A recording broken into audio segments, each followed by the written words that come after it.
Hello viewers, welcome to Madhulika classes. तो आज हम स्टार्ट करेंगे क्लास 7th के साइंस का 14th चैप्टर जो है electric current and its effect. तो हमने क्लास 6th में पढ़ा था चैप्टर 12 में कि इलेक्ट्रिक करंट क्या होता है, करंट कहाँ से कहाँ तक फ्लो करता है, पॉजिटिव टू नेगेटिव टर्मिनल। ठीक है, और हमने ये पढ़ा था कि जो स्विच ऑन पोजीशन है तो उसमें क्या होता है, स्विच ऑफ पोजीशन है तो उसमें क्या होता है। ठीक है, और जो सेल्स हैं उनके पॉजिटिव एंड नेगेटिव टर्मिनल्स होते हैं तो उससे क्या होता है, किस तरह से हम एक इलेक्ट्रिक सर्किट को बनाते हैं। ठीक है, इन सब चीज़ों के बारे में हमने पढ़ा था। तो अगर आपको ये सब नहीं याद है तो आप मेरी क्लास 6 की वीडियो देख सकते हैं। आधे घंटे की वीडियो है, आपका पूरा 6th क्लास का रिवीजन हो जाएगा। ठीक है, इलेक्ट्रिक करंट वाले चैप्टर का। चलिए, तो हम अब क्लास 7th का पढ़ेंगे। तो ये देखिए, एक ये इलेक्ट्रिक सर्किट है। ठीक है, इसमें ये देखिए सेल है, ये वायर्स हैं, ये स्विच है, ये बल्ब है, ये नेल है, ये की है। ठीक है, तो इस तरह से ये सर्किट को बनाया गया है। क्या आप इस सर्किट को और भी ज़्यादा कन्वीनियंटली ड्रॉ कर सकते हैं? ठीक है, क्या इससे भी ज़्यादा ईजियर तरीका है इसको ड्रॉ करने का? जी ज़रूर है। इसके लिए हम पढ़ेंगे सिंबल्स ऑफ इलेक्ट्रिक कंपोनेंट।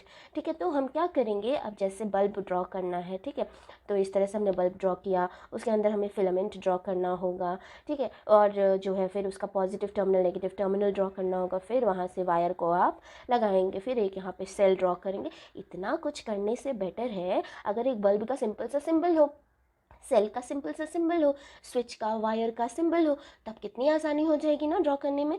तो यही है सिंबल्स। ठीक है, सिंबल्स अब हम पढ़ेंगे। तो सिंबल्स पढ़ने से पहले आपको ये देखना है टेबल 14.1। ठीक है, इसमें सारे के सारे सिंबल्स दिए हुए हैं। तो सबसे पहले है इलेक्ट्रिक सेल का सिंबल। ठीक है, तो इलेक्ट्रिक सेल में आपको पता है एक पॉजिटिव टर्मिनल होता है, एक नेगेटिव टर्मिनल होता है। तो पॉजिटिव टर्मिनल को शो करने के लिए एक बड़ी सी लाइन, एक सेकेंड, हाँ, पॉजिटिव टर्मिनल को शो करने के लिए एक बड़ी सी लाइन, एक नेगेटिव टर्मिनल को शो करने के लिए छोटी सी मोटी सी लाइन। ठीक है, और फिर ये वायर। ठीक है, ये वायर्स हैं। ठीक है, और ये हमारा जो है सेल है। तो इस तरह से हो गया ये सेल का सिंबल। आसान है। ठीक है, अब देखिए बल्ब का सिंबल, ये बल्ब लिया, ये वायर है, ये देखिए फिलामेंट इसका बन गया, और फिर इस वायर को हमने, इस बल्ब को हमने बंद कर दिया। ये हो गया बल्ब का सिंबल। कितना आसान है, राइट। अब स्विच का सिंबल, ये देखिए, ये स्विच ऑन पोजीशन है, ये स्विच ऑफ पोजीशन है। ठीक है, इसी तरह से अब देखिए ये है हमारा बैटरी का सिंबल। अगर आप इसको आधा देखेंगे तो आपको क्या लग रहा है, ये क्या है, ये एक सेल का सिंबल है कि नहीं है, है ना।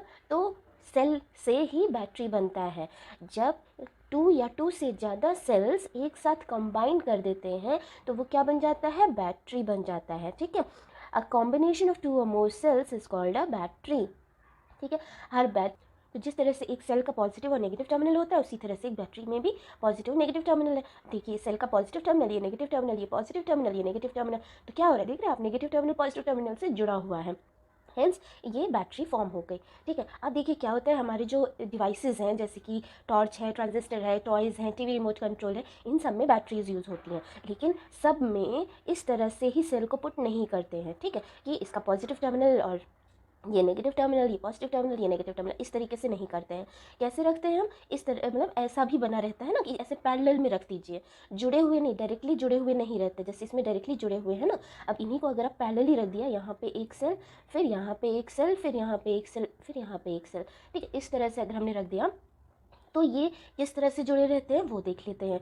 जब इस तरह से रखा हुआ है तो सिंपल एक पॉजिटिव और ये नेगेटिव, ये पॉजिटिव ये नेगेटिव, मतलब जुड़ा हुआ है ना, लेकिन कनेक्टेड है। लेकिन जब हम पैरेलली रखते हैं तब किस तरह से जुड़े होते हैं, कब तब कैसे कनेक्शन होता है, तो उसमें क्या होता है बच्चे, ये देखिए इस तरह से आपका सेल है। ठीक है, ये इसका पॉजिटिव टर्मिनल, ये इसका पॉजिटिव टर्मिनल, इसका नेगेटिव टर्मिनल, ये इधर इसका नेगेटिव टर्मिनल। जब भी आप किसी डिवाइस में सेल लगाते हैं एक से ज़्यादा, तो आप हमेशा उसको उल्टा लगाते हैं, है ना। एक का अगर यहाँ पॉजिटिव टर्मिनल है तो दूसरे में इधर की साइड नेगेटिव टर्मिनल ही रहता है। ऐसा इसलिए होता है क्योंकि यहाँ पे मेटालिक स्ट्रिप होती है या कॉइल जैसा होता है ना, इधर कॉइल जैसा होता है।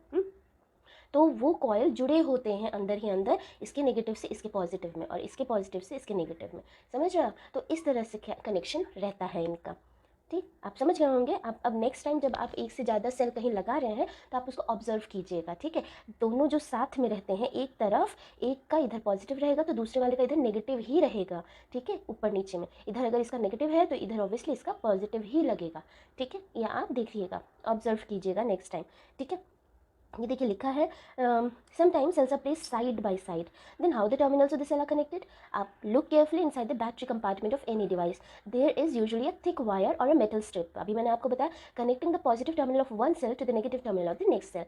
ठीक है ना, समझ गए आप? In order to help you to place the cells correctly in the battery compartment, positive and negative symbols are usually printed there. ठीक है, समझ गए? अब आपको क्या करना है, सबके घर में टीवी रिमोट होता है, तो आप रिमोट लीजिए, उनके सेल्स निकाल के देखिए। ठीक है, आपको दिखेगा जहाँ पे आप सेल लगाते हैं वहाँ पॉजिटिव और नेगेटिव मार्क रहता है। ठीक है, देखिए उसको। ठीक, चलिए now how can we connect the cells to prepare batteries for our activities? तो आपको उसके लिए क्या करना है बेटा, एक सेल होल्डर बनाना पड़ेगा। सेल होल्डर बनाने के लिए आपको एक वुडन ब्लॉक, 2 आयरन की स्ट्रिप्स और एक रबर बैंड की ज़रूरत होगी। ये हो गया हमारा सेल होल्डर। इस तरह से वुडन ब्लॉक के ऊपर हमने ये मेटल की स्ट्रिप्स लगा दी और ये रबर बैंड से इनको एक साथ रख दिया और फिर बीच में सेल को लगा दिया। इधर इसका इधर पॉजिटिव है तो इधर नेगेटिव रहेगा, तो इसका इधर पॉजिटिव और इधर नेगेटिव टर्मिनल को जोड़ देंगे। इस तरह से कनेक्टेड रहेगा तभी हमारा सर्किट कंप्लीट होगा और बैटरी बन जाएगी। ये एक सेल होल्डर है जो हमने प्रिपेयर किया, ये हमें मार्केट में भी मिल जाएगा। इसमें हम साइड बाय साइड रख रहे हैं, देख रहे हैं ये मेटल स्ट्रिप जो है, ये जो कॉयल है ये देख रहे हैं इधर जुड़ा हुआ है और ये वाला कॉयल जो है वो इधर जुड़ा होगा। ठीक है, इस तरह से ये रहता है। ठीक है, तभी ये सेल का पॉजिटिव और नेगेटिव टर्मिनल को जोड़ देते हैं। ठीक, चलिए नेक्स्ट हम देखते हैं ये जो बैटरीज होती हैं, पहेली अनबोझो wonder whether the batteries used in tractors, trucks and inverters are also made from cell. Then why is it called a battery? Can you help them find the answer to this question? See, obviously all batteries are made up of cells. Okay, they are made up of cells. The number of cells are maybe 6 to 12 depending on the voltage. ठीक है ना जी, बिल्कुल ये cell से ही बने होते हैं। ठीक है ना, समझ गए? अब there is combination of cells ना, तो 2 या 3 सेल से नहीं 6 से ज़्यादा सेल्स रहती हैं इन बैटरीज में। ठीक है, चलिए नेक्स्ट देखते हैं ये एक्टिविटी 14.1। ठीक है, एक्टिविटी 14.1 में आपको क्या करना है, एक इलेक्ट्रिक सर्किट ड्रॉ करना है इस तरह का 14.7 की तरह। ठीक है, इसमें आपको क्या क्या चाहिए, सेल चाहिए और की चाहिए, मतलब स्विच चाहिए और बल्ब चाहिए। ठीक है, इस तरह का आपको सर्किट ड्रॉ करना है। ठीक है, उसके बाद फिर आपको इस तरह का सर्किट बनाना है कि बल्ब ग्लो हो। ठीक है, तो ऑब्वियसली जब सर्किट क्लोज्ड रहेगा तभी बल्ब ग्लो होगा। ठीक है ना, इसका मतलब आपको जो सर्किट बनाएंगे उसमें जो स्विच होगा वो किस पोजीशन में रहना चाहिए, ऑन पोजीशन में, तभी आपका जो बल्ब है ना वो ग्लो करेगा। ठीक है, इस तरह से आप कर सकते हैं, ग्लो हो रहा है। ठीक है, the bulb glows as soon as the switch is move to on position, ये तो आपको पता ही है। अब देखिए, अब आपने जैसे इसमें ये वाला है, ठीक है, ये भी एक इलेक्ट्रिक सर्किट है और ये भी एक इलेक्ट्रिक सर्किट का डायग्राम है। ठीक है, ये वाला आसानी से बन जाता है। ठीक है, क्यों? क्योंकि इसमें हमने सिम्बल्स यूज़ किए। देख रहे हैं, ये बल्ब है और ये इस तरह का है, तो मतलब ये ग्लो पोजीशन में है, ग्लो हो रहा है। इसका मतलब कि जो हमारा स्विच है वो किस पोजीशन में रहेगा बेटा, ऑन पोजीशन में। और ये हो गया हमारा सेल। सेल तो ज़रूरी है, क्यों? क्योंकि सेल से ही तो एनर्जी मिलेगी, फ्यूल रहता है सेल के अंदर जो इसे एनर्जी प्रोवाइड कर रहा है, और ये हमारा जो है इलेक्ट्रिसिटी इन वायर्स में रन हो रही है। ठीक है, जिसकी वजह से बल्ब ग्लो कर रहा है।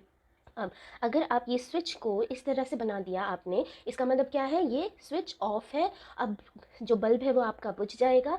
सब कुछ सेम है, बस ये स्विच जब ऑफ पोजीशन में है, क्लोज्ड सर्किट नहीं है। ये देख रहे हैं यहाँ पे ओपन हो गया है, तो ये ओपन सर्किट कहलाएगा जब स्विच ऑफ पोजीशन रहती है। और जब यहाँ ये पोजीशन है तो ये देख रहे हैं ये हर जगह से क्लोज्ड है, कहीं से ओपन नहीं है, तो इसको क्या कहेंगे, इसको कहेंगे closed circuit.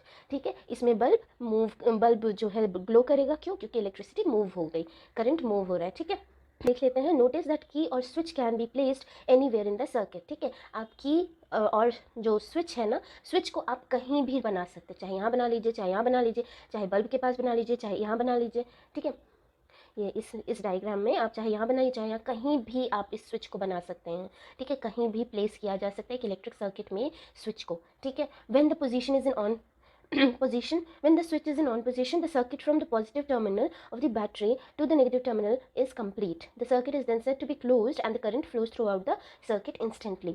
When the switch is off in position, the circuit is incomplete. It is said to be open. No current flows through any part of the circuit. यही मैंने अभी आपको समझाया था। ठीक है, अब देखिए, जो बल्ब्स होते हैं उनमें थिन वायर होती है अंदर।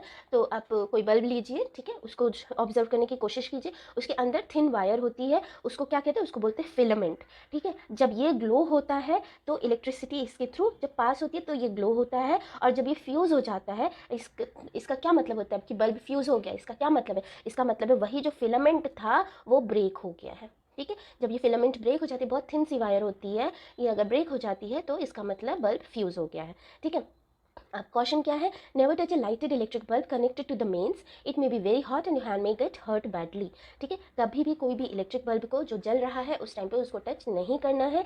क्यों? क्योंकि वो गर्म होती है और आपका हाथ जल सकता है। Do not experiment with electric supply from the mains और जनरेटर और एन इन्वर्टर। आपको कभी भी अपने घर के जो स्विच बोर्ड्स होते हैं उनको यूज़ करके कोई भी एक्सपेरिमेंट नहीं करना है। ठीक है, बहुत ही डेंजरस है, आपको बहुत ज़्यादा शॉक लग सकता है। ठीक है, आपको हमेशा किससे करना है एक्सपेरिमेंट? हमेशा आपको इलेक्ट्रिक सेल लेकर उनसे ही ये जितनी भी एक्टिविटीज़ आपकी बुक में दी हैं इनसे रिलेटेड उनको आपको सिर्फ और सिर्फ इलेक्ट्रिक सेल के साथ ही परफॉर्म करना है। क्यों? क्योंकि ये डेंजरस कम होती हैं, इनसे आपको इलेक्ट्रिक शॉक नहीं लगता है। ठीक है, प्लीज़ आप ये ध्यान रखिएगा। ठीक है ना।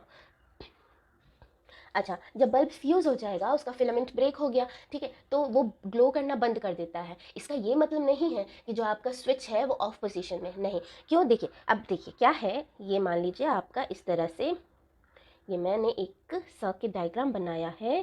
ठीक है, आप कहीं भी कुछ भी लगा सकते हैं।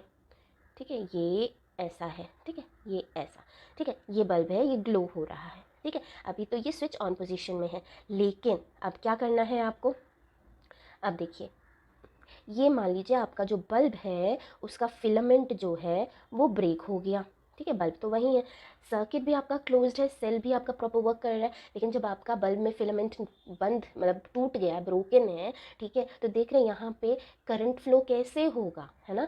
इन वायर से जुड़ा हुआ है, ये वायर्स एक दूसरे से हट गए, जब हट गए हैं तो अपने आप सर्किट ओपन हो गया है। ठीक है, भले ही स्विच ऑफ नहीं है, ठीक है, तब भी ये सर्किट ओपन हो गया है, इस वजह से ये बल्ब ग्लो नहीं करेगा। ठीक है, चलिए देखिए, अब नेक्स्ट हम देखते हैं, आपने कभी जलते हुए बल्ब को थोड़ी देर बाद आप टच कीजिए हल्का सा, आपको पता चलेगा वो गर्म हो गया। अब ऐसा क्यों होता है, गर्म क्यों हो जाता है? इसलिए हो जाता है क्योंकि इलेक्ट्रिक करंट का एक इफेक्ट होता है, उसको बोलते हैं heating effect of electric current. ठीक है, इसको अब देखेंगे, इसके लिए एक एक्टिविटी दी हुई है, उसमें आपको क्या करना है, इलेक्ट्रिक सेल लेना है, बल्ब लेना है, स्विच लेना है और कनेक्टिंग वायर लेना है, और फिर आपको एक इलेक्ट्रिक सर्किट जिस तरह से इसमें दिया हुआ है 14.9 में, उस तरह से आपको एक इलेक्ट्रिक सर्किट बनाना है। ठीक है, जब आप ये इलेक्ट्रिक सर्किट बना लेंगे उसके बाद, अब ये तो ऑफ पोजीशन में था, आप उसको स्विच ऑन करेंगे, थोड़ी देर बाद आप बल्ब को टच करेंगे तो आपको पता चलेगा कि बल्ब गर्म है ना। ठीक है, अब नेक्स्ट एक्टिविटी देख लेते हैं, एक्टिविटी 14.3। इसमें आपको क्या करना है, आपको इसमें निक्रोम वायर लेना है। निक्रोम वायर आपको कहीं भी किसी भी इलेक्ट्रिक रिपेयर शॉप में आराम से मिल जाएगा। ठीक है, ये ना वायर्स होते हैं जो आपके इस तरह के इलेक्ट्रिक हीटर्स होते हैं, उसमें जो ये कॉइल्स लगे होते हैं ना, वो निक्रोम वायर के ही बने होते हैं। ठीक है, आपको निक्रोम वायर लेना है और फिर आपको उससे इस तरह का एक सर्किट बनाना है। ठीक है, सर्किट बना के उसके बाद जब आप इस की को ऑन करेंगे, फिर थोड़ी देर बाद देखेंगे ये जो निक्रोम वायर है वो गर्म हो जाती है, स्विच ऑफ कीजिए और फिर उसको टच करके देखिएगा तो गर्म हो जाती है। ठीक है, इससे हमें क्या पता चलता है, इससे हमें पता चलता है कि इलेक्ट्रिक करंट जो है उससे हीटिंग भी होती है, गर्म भी होता है। सारी की सारी जो एनर्जी है सेल की, वो सिर्फ इसमें नहीं, सिर्फ लाइट प्रोवाइड करने में ही नहीं जा रही है, वो हीट भी प्रोवाइड कर रही है। ठीक है, क्वेश्चन क्या है इसमें, do not keep the switch on switch in the on position for a long time, otherwise cell may become very weak quickly। ठीक है, सेल जो है ख़त्म हो जाता है, बोलते हैं ना बहुत ज़्यादा, टॉयज़ में मम्मा बोलती है ना, बहुत ज़्यादा मत यूज़ करो नहीं तो वीक हो जाएगा सेल, है ना, तो वही। ठीक है, अब आपको क्या करना है, अब देखिए ये तो आपने कर लिया। ठीक है, आपको पता चल गया कि वायर गर्म हो रही है, इसी को कहते हैं the heating effect of the electric current. ठीक है, अब जो ये अप्लाइंसेज होते हैं हमारे, जैसे कि ये है हमारा इलेक्ट्रिक हीटर, इस पर कुकिंग भी करते हैं, जो रूम हीटर्स होते हैं, जो आयरन होता है, ठीक है, जो हमारे हेयर ड्रायर्स होते हैं, इन सब में ना इसी तरह की कॉइल्ड सा वायर अंदर रहता है। ठीक है, निक्रोम वायर्स रहते हैं, यही गर्म होते हैं और फिर हमें वो गर्म हो जाता है ताकि हम उसको जो भी पर्पस है उसका, उसके लिए हम उसे यूज़ कर सकें। ये जो कॉइल्ड वायर्स हैं इनको बोलते हैं एलिमेंट। ठीक है, क्या बोलते हैं, एलिमेंट, ये आपको याद रखना है। ये देखिए, you might have seen an electric room heater or an electric heater used for cooking. All these contain a coiled wire. This coil of wire is called an element. ठीक है, you may have noticed that these wires, एक second. You may have noticed that when these appliances are switched on, these wires get heated up, ठीक है, और after connecting to the electric supply, these elements become red hot and give out heat, है ना, आपको पता है ये। ठीक है, जो अमाउंट ऑफ हीट है produce by these wire, it depends on the material length and thickness. किस किस पे डिपेंड करता है बेटा, मटेरियल पे, लेंथ पे और थिकनेस पे। ये इंपॉर्टेंट है, ये आपसे क्वेश्चन में पूछा जा सकता है। ठीक है, कि जो कितना वो हीट प्रोड्यूस करेगा वो किस पे डिपेंड करेगा कि किस मटेरियल का वायर है आपका, उसकी कितनी थिकनेस और कितनी लेंथ है। ठीक है, Now, thus for different requirements, the wire of different material and different length and different thickness are used. ठीक है, जो इलेक्ट्रिक सर्किट बनाने के लिए वायर हम यूज़ करते हैं वो जनरली इस तरह की नहीं होती कि वो हॉट हो जाए, और दूसरा ये है कि हम उनको इंसुलेटेड वायर्स हम यूज़ करते हैं। आपने देखा होगा ना, जो वायर्स होती हैं उनके ऊपर एक प्लास्टिक कोटिंग वाली रहती है। तो ये जो प्लास्टिक कोटिंग है, ये क्या है, ये जो है इन वायर्स को बचा के रखती हैं अंदर। ठीक है, ये इंसुलेटेड होती हैं ताकि अगर कोई इन वायर्स को ऊपर से छू रहा है तो उसे इलेक्ट्रिक शॉक ना लगे। क्यों? क्योंकि प्लास्टिक क्या होता है बेटा, इंसुलेटर होता है। ये सब कुछ मैंने आपको क्लास 6 में बताया हुआ है। ठीक है, अगर नहीं याद है इंसुलेटर क्या होता है, कंडक्टर क्या होता है, प्लीज़ आप वीडियो देख लीजिए, आपको सिर्फ आधा घंटा लगेगा। ठीक है, ओके। तो ये आपने जान लिया कि कौन से अप्लायंस में किस तरह का वायर यूज़ करना है। वो डिपेंड करता है कि वो अप्लायंस, वो उसमें जो एलिमेंट है वो किस पर्पस के लिए यूज़ हो रहा है। ठीक है, ओके। अब देखिए क्या है कि ये देखिए, अब बोझो जो है वो बोलता है कि भाई हमने तो देखा है कि जो इलेक्ट्रिक आयरन होता है वो गर्म तो करता है, लेकिन उसमें हमने एलिमेंट नहीं देखा है। तो इसलिए नहीं देखा क्योंकि वो जो नीचे आयरन की प्लेट होती है उसके अंदर इस तरह से देख रहे हैं, कॉइल्ड है। ठीक है, ये एलिमेंट यहाँ पे प्रेजेंट होता है, अंदर प्रेजेंट होता है। फिर वो हीटिंग होती है तो वो आयरन जो बाहर की तरफ प्लेट होती है जिससे हम आयरन करते हैं कपड़े को, वो गर्म कर देती है। ठीक है, समझ गए आप? इस तरह से हर जिस्म जो भी गर्म हो रही है अप्लायंस, उसमें हम यही एलिमेंट्स को यूज़ करते हैं। ठीक है, ये देखिए यही है वो फिलामेंट, देख रहे हैं, ये जो ग्लो होती है वही फिलामेंट है। ठीक है, यही फिलामेंट बहुत ही थिन वायर से बनी होती है और ये बहुत ईजिली ब्रेक हो जाती है, तब ये बल्ब फ्यूज़ हो जाता है, फ्यूज़ कहलाता है। ठीक है, और आप देख सकते हैं जब ये फिलामेंट जो है गर्म होती है, ग्लो होती है, उसके बाद ही ये बल्ब ग्लो होता है। ठीक है, ओके। तो ये देखिए, ये जो इनकैंडेसेंट इलेक्ट्रिक बल्ब्स होते हैं, ये क्या करते हैं, ये लाइटनिंग तो देते हैं लेकिन ये हीट भी देते हैं। लेकिन हीट तो हमें ज़रूरत होती नहीं है ना। तो a part of electricity is consumed in producing heat. ठीक है, जो कि डिज़ायरेबल नहीं है, हमें ज़रूरत नहीं है। तो ये क्या हो रही है, वेस्टेज ऑफ इलेक्ट्रिसिटी हो रही है कि नहीं। ठीक है, तो इसीलिए आजकल क्या यूज़ होता है बेटा, आजकल यूज़ करते हैं fluorescent tubelights, compact fluorescent lamps, ठीक है, एलईडी बल्ब्स, है ना, ये सब यूज़ करते हैं। इसलिए क्योंकि ये better electricity efficient lightning sources होते हैं। ठीक है, और जो ये एलईडी बल्ब है ना, ये जो एलईडी बल्ब्स होते हैं ये और भी ज़्यादा अच्छे होते हैं। ये इनकैंडेसेंट इलेक्ट्रिक बल्ब से, फ्लोरेसेंट ट्यूबलाइट से और सीएफएल से, इन सब के मुकाबले कम इलेक्ट्रिसिटी यूज़ करते हैं। ठीक है, they consume less electricity as compare to incandescent bulbs, fluorescent tubes और सीएफएल्स।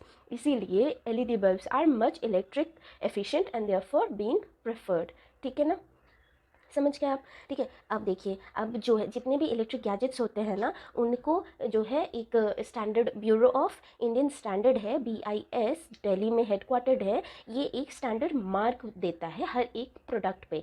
ठीक है, तो हमें ज़्यादा यूज़ वही प्रोडक्ट्स करने चाहिए जिन पे BIS का स्टैंडर्ड मार्क हो, जिसको बोलते हैं ISI मार्क। ठीक है, ISI मार्क होता है, ये देखिए कॉल्ड ISI मार्क। ये क्या होता है, ये अश्योरेंस है, कन्फर्मिटी है कि हाँ जो ये प्रोडक्ट है वो अच्छा है। ठीक है, तो अगर आप ISI मार्क वाले प्रोडक्ट्स लेते हैं तो शॉक लगने का, ठीक है, या फ्यूज़ होने का खतरा कम होता है। ठीक है, अब देखिए जो फ्लोरेसेंट ट्यूब्स एंड सीएफएल्स हैं, इनके अंदर पता है क्या होता है, इनके अंदर होता है मर्करी वेपर्स। ठीक है, इनके अंदर मर्करी वेपर्स होते हैं जो बहुत ही ज़्यादा टॉक्सिक है नेचर के लिए। इसीलिए जो हमें ये, अगर हमारा फ्लोरेसेंट ट्यूब या सीएफएल टूट जाता है, डैमेज हो जाता है, तो उनको बहुत ही अच्छे से हमें डिस्पोज करना चाहिए। ठीक है, ये बहुत ही इंपॉर्टेंट बात है। ठीक है, इसको आपको डेली लाइफ में भी यूज़ करना है। अगर आपके घर में कोई भी सीएफएल है या फिर फ्लोरेसेंट ट्यूब है, ट्यूबलाइट है, तो अगर वो डैमेज हो जाता है या टूट जाता है तो प्लीज़ उसको बहुत ही अच्छे से डिस्पोज ऑफ कीजिए। उसमें मर्करी वेपर्स होते हैं जो बहुत ही डेंजरस होते हैं।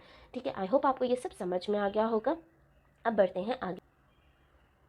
ओके, तो अब देखिए क्या है, अब ये हमने पढ़ लिया। ठीक है, उसके बाद देखिए फ्यूज़ जो है, ये फ्यूज़ इस तरह से बिल्डिंग्स में यूज़ हुआ है। ठीक है, इस तरह का भी फ्यूज़ आता है। अब तो MCB आता है, मिनिएचर सर्किट ब्रेकर उसको बोलते हैं, वो अब ज़्यादातर यूज़ होता है। जो डिवाइसेस में फ्यूज़ होता है वो इस तरह का होता है। ठीक है, जो फ्यूज़ का क्या काम होता है, फ्यूज़ का काम होता है कि जो भी इलेक्ट्रिसिटी है, ठीक है, उसका फ्लो रोक देना। If in case over load हो गया है या फिर बहुत ज़्यादा इलेक्ट्रिक करंट पास हो रहा है जो सेफ्टी लिमिट के ऊपर है। ठीक है, तो फ्यूजेस ना ऐसे मटेरियल के बने होते हैं जो ईजिली मेल्ट होकर ब्रेक हो जाए। ठीक है, जब वो मेल्ट होकर, जब ओवर हीटिंग हो जाती है, क्योंकि हीटिंग इफेक्ट होती है, तो जब ज़्यादा करंट पास होता है तो बहुत ज़्यादा हीटिंग भी होती है। हीटिंग होगी तो ये मेल्ट होकर ब्रेक हो जाएगा, तो इस तरह से सर्किट ब्रेक हो जाएगा और आसानी से हमारा जो है शॉर्ट सर्किट से बच जाएगा। ठीक है, अब देखिए, आगे पढ़ने से पहले हम ये एक्टिविटी 14.4 देखते हैं। इसमें क्या है, आपको जिस तरह से 14.3 में आपने सर्किट किया बनाया था उस तरह से आपको बनाना है। बस जो निक्रोम वायर आपने लगाया था उसकी जगह आपको स्टील वूल भी लगाना है, स्टील वूल, ठीक है। स्टील वूल वो होता है बेटा जिससे बर्तन साफ़ करते हैं ना, स्टील का रहता है, वो होता है, वो आपको आराम से ग्रॉसरी शॉप से मिल जाएगा। और जो आपका सेल है, एक सेल जहाँ लगा है वहाँ पर आपको 4 सेल्स यूज़ करना है, आपको ओवरलोड करना है ना, ताकि वो सर्किट ब्रेक हो, फ्यूज़ बनाना है, ठीक है। तो आप क्या देखेंगे, जब आप उसको स्विच ऑन करेंगे ना तो स्टील वूल मेल्ट होकर ब्रेक हो जाएगा, ठीक है। तो ये क्या, ये यही काम है, these wires are use for making electric fuses. कैसे वायर्स, वो स्पेशल मटेरियल्स जो easily melt and quickly, they quickly melt and break when large electric current passes through them, ठीक है। यही एक प्रिंसिपल होता है फ्यूज़ का, ठीक है। ये डिवाइसेस में यूज़ होता है, बिल्डिंग्स में इस तरह का फ्यूज़ यूज़ होता है, ये डिवाइसेस का है, ठीक है। अब देखिए क्वेश्चन क्या है, आपको जो है, जो आपके घरों में मेन सर्किट है उसमें जो फ्यूज़ लगा है, आपको उसको जाके अकेले नहीं देखना है। अगर आपको देखना भी है तो आप किसी इलेक्ट्रिक रिपेयर शॉप में जाइए, वहाँ पे आप उनसे पूछ लीजिए कि फ्यूज़ देखना है, तो वो दिखा देते हैं, आप उसको कंपेयर कर सकते हैं सही वाले और बर्नट आउट फ्यूजेस में, ठीक है। अब देखिए, जो मेन रीज़न होता है एक्सेसिव करंट का इलेक्ट्रिकल सर्किट्स में पास होने का, वो होता है डायरेक्ट टचिंग ऑफ वायर्स। दो वायर्स हैं, वो मेनली ना एक साथ ऐसे नहीं जुड़े होते कि एक साथ जोड़ दिया, नहीं, वो जो भी डिवाइस होते हैं उसके पॉजिटिव और नेगेटिव टर्मिनल्स होते हैं, उनसे ये वायर्स जुड़े होते हैं। जब किसी वजह से ये वायर यहाँ से निकल के इससे जुड़ जाएगा ना, तो ओवर जो है तो फिर क्या होगा, ज़्यादा इलेक्ट्रिसिटी पास हो जाएगी, ठीक है। एक्सेसिव करंट फ्लो होगा जिसकी वजह से जो है हमारा फ्यूज़ जो है वो बर्न आउट हो जाएगा। अगर फ्यूज़ नहीं लगा है तो शॉर्ट सर्किट हो जाता है, ठीक है। अब देखिए यहाँ पे लिखा हुआ है, this may happen if insulation on wires has come off due to wear and tear, this may cause a short circuit. Another reason for excessive current can be connection of many devices to single socket. एक ही socket पे बहुत सारे devices को अगर आपने जोड़ दिया है तो भी ओवरलोडिंग हो जाती है, जिसकी वजह से शॉर्ट सर्किट होती है, ठीक है। तो जो ये हमारा फ्यूज़ है, ये एक सेफ्टी डिवाइस है, और ये फ्यूज़ जो है टूट जाता है जब ओवर लोडिंग होती है या फिर एक्सेसिव करंट पास हो रहा है, तो वो अपने आप मेल्ट होकर टूट जाता है, ताकि जो है शॉर्ट सर्किट या फायर ना हो, ठीक है। अब देखिए नाउअडेज, मैंने अभी आपको बताया था एमसीबी यूज़ करते हैं, ये होती है एमसीबी, ये देख रहे हैं इस तरह से होती है, ठीक है। आजकल घरों में इस तरह का यूज़ होता है। These are switches which automatically turn off when current in a circuit exceeds safe limit. You turn them on and circuit is once again complete. ठीक है। अब इसमें भी आप ISI मार्क यहाँ पे देखिए, दिख रहा होगा आपको, ये देखिए ISI मार्क है, ठीक है। तो ये हमारा इंडियन स्टैंडर्ड ब्यूरो का मार्क होता है, अभी मैंने आपको इसके बारे में बताया, ठीक है। अब क्वेश्चन क्या है, हमेशा use proper fuses which have been specified for particular appliance applications carrying ISI mark, never use just any wire or strip of metal in places of fuse, ठीक है। क्योंकि देखिए अगर फायर होती है तो बहुत ज़्यादा डैमेज हो जाएगा आपकी प्रॉपर्टी का, हो सकता है किसी की लाइफ को भी थ्रेट हो जाए, है ना। तो इसीलिए ISI मार्क वाले ही फ्यूजेस यूज़ करने चाहिए। अब देखिए नेक्स्ट हम पढ़ेंगे magnetic effect of electric current, ठीक है।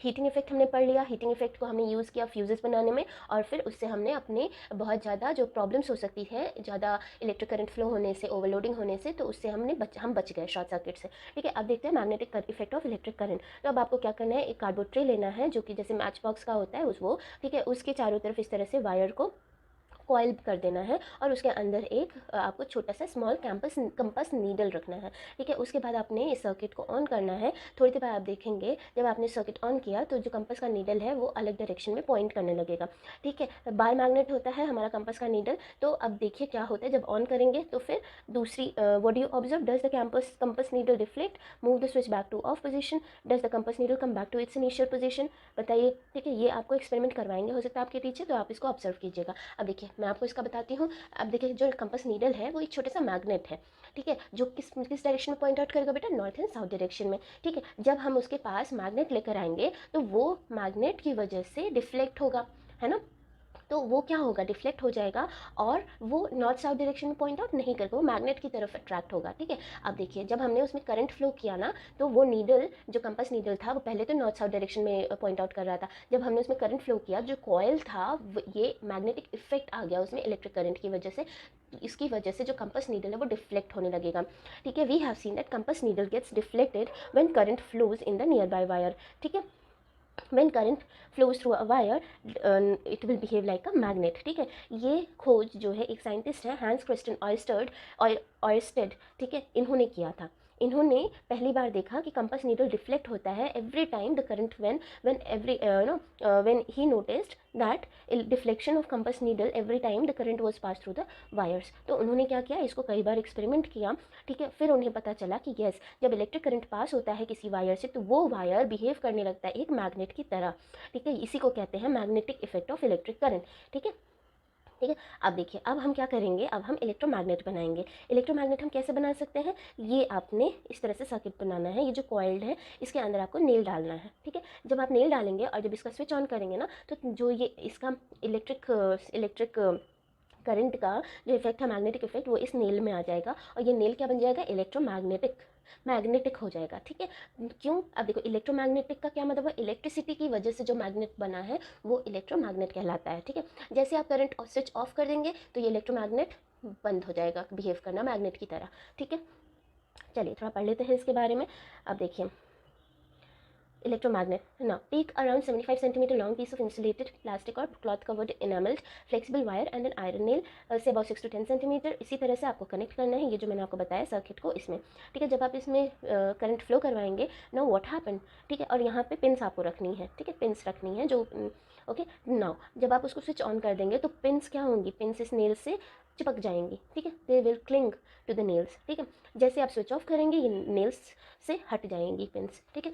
Now, the coil in the above activity behave like a magnet when electric current flows through it. When electric current is switched off, the coil generally loses its magnetism. Such coil is called electromagnet. ठीक है।